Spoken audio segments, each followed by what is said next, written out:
You clearly love kids. Is that why you decided to speak out about what's happening in Gaza, specifically with children? I think it should be controversial to not say anything. Alright, so here's where we're at in 2025. You speak up for starving, mutilated children, and suddenly you're getting accused of being funded by Hamas. Yeah, don't believe me? Well, that's exactly what just happened to online influencer Miss Rachel. The New York Times ran a piece titled, "Why Top Celebrity Miss Rachel Waded into the Gaza Debate." And right off the bat, the framing is insane. You see, she didn't wade into anything. She cared. She saw children, babies, starving, amputated, buried alive under rubble, and she did the human thing. She said something. The idea that caring for a group of children in an emergency situation means you don't care about other children is false. You see, that's not wading into a debate. That's having a soul. But instead of reporting on the crisis, the New York Times focused on the backlash. And it got even worse. They cited a nameless anonymous right-wing troll site which accused Miss Rachel of being funded by Hamas.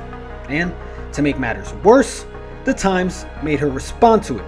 She had to come out with a statement just to say, "No, I'm not being funded by a terrorist organization." NBC News, well, they weren't much better either. Their headline, "Miss Rachel doubles down on support for children in Gaza." Doubles down?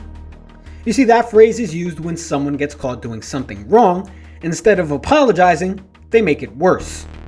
You know, Trump doubles down on saying Haitian migrants are eating pets. That's doubling down. Not, I still support starving children.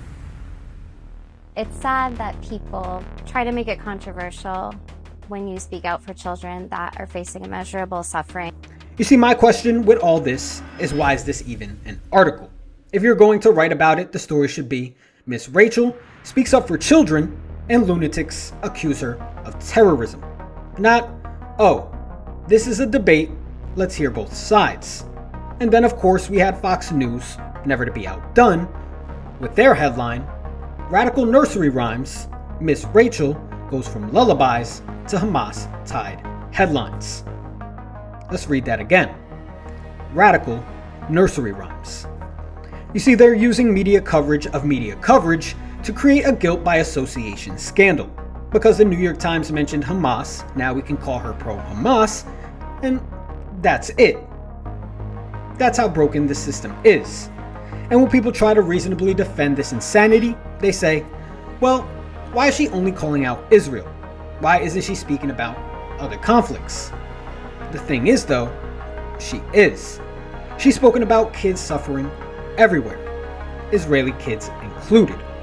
The reality is, though, they want to make compassion controversial. They want to turn kindness into subversion, and they want to silence everyone who sees the truth. That shouldn't be radical. And that's your cold hard truth. Stay curious, stay critical, and I'll see you next time with another truth you need to hear.